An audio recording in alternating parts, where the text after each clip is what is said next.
afternoon, everyone. Thursday afternoon again, and the weekend is fast approaching.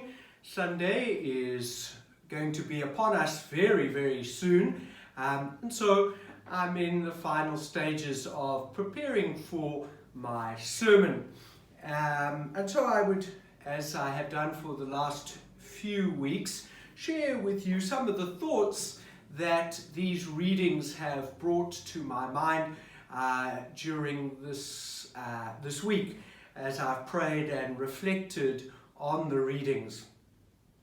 One of the things that struck me very early on was how wonderful the Gospels are at this time, Eastertide. Hey? Really superb Gospels. Of course, Easter Sunday itself, with the appearance of the Lord in the garden to Mary, and she tries to cling to Jesus. And then, of course, the second Sunday of Easter, sometimes called Divine Mercy Sunday, the famous story of Doubting Thomas. And it is a story that is so rich and full of meaning and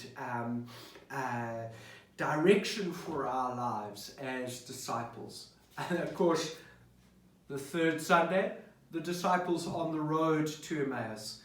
Again, a brilliant story, a wonderful story of Easter doubts and Easter hope. And then last week, of course, Good Shepherd Sunday, and the whole idea of Jesus as the pastor, Jesus as the one who guides and cares for us, his flock, his sheep. And so often we need to be reminded of Jesus' continual care for us. So great Gospels that we've listened to since Easter Sunday. And today, as we prepare for the fifth Sunday, we hear again a gospel passage that we know so well. I am the way, the truth, and the life. Follow me. There are many rooms in my Father's house. Let not your hearts be troubled. Such powerful reading material for us to pray about and reflect on for this Sunday. And so let's have a look at the readings for this Sunday, the fifth Sunday of Easter in Cycle A. So the first is the Acts of the Apostles, chapter 6, verses 1 to 7. And then our psalm is Psalm 33. The second reading, we're still reading St. Peter's first letter, chapter 2, verses 4 to 9. And then, of course, the Gospel, from John's Gospel, chapter 14, verses 1 to 12. So, let's start with the Gospel, as we always do. This Gospel passage is the first of three farewell discourses, speeches, that Jesus gives at the Last Supper. Why are we going back to the Last Supper in this time of Easter? Well, it's generally thought that these farewell discourses are Jesus' last will and testament. This is what he wanted to leave for his disciples. And usually a will is only read after the death of someone, isn't it?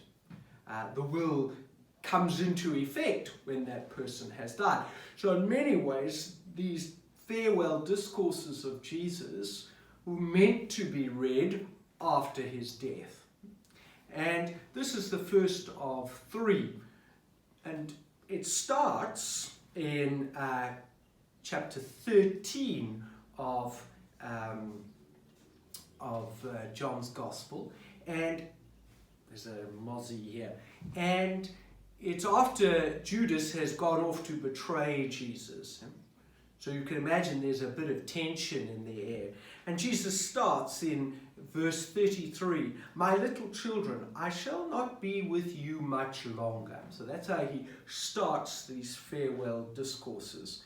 And then, of course, our gospel starts a little bit further on in chapter 14.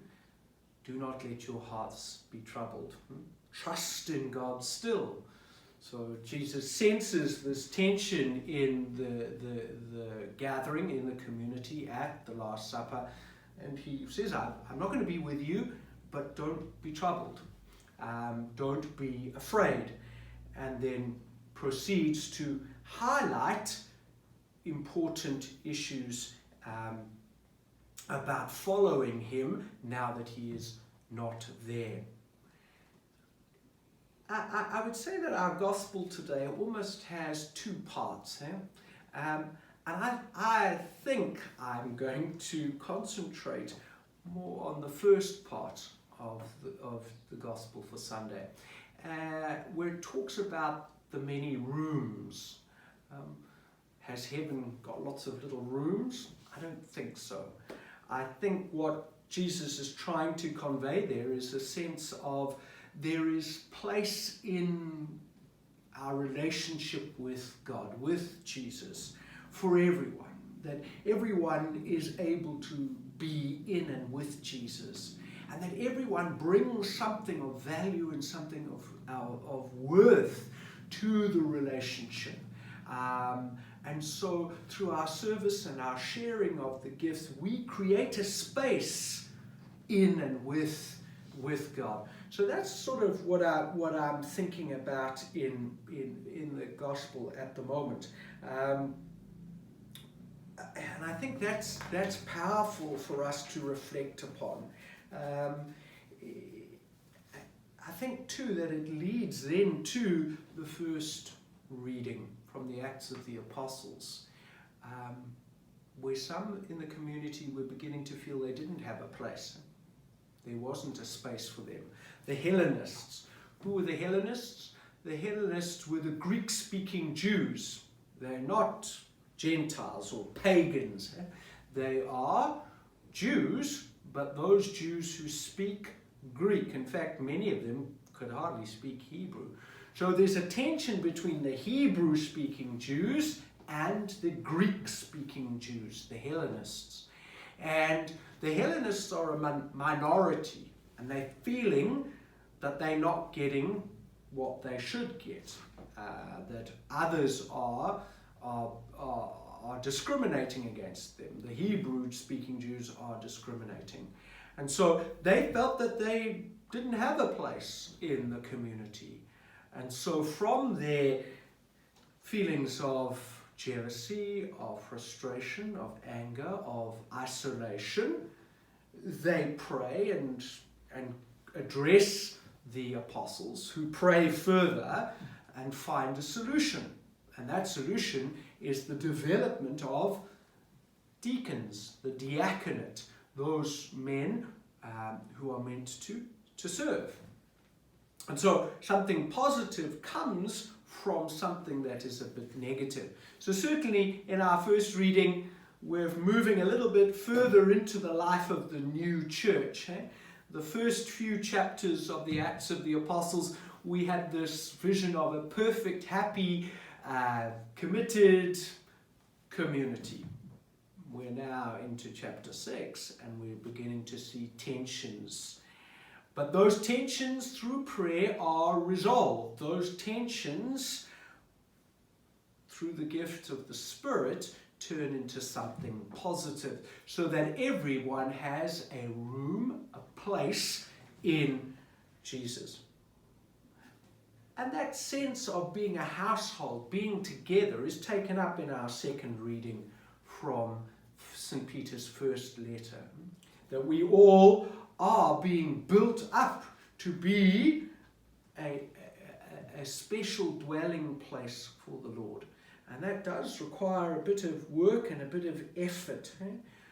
You must remember the context of this letter.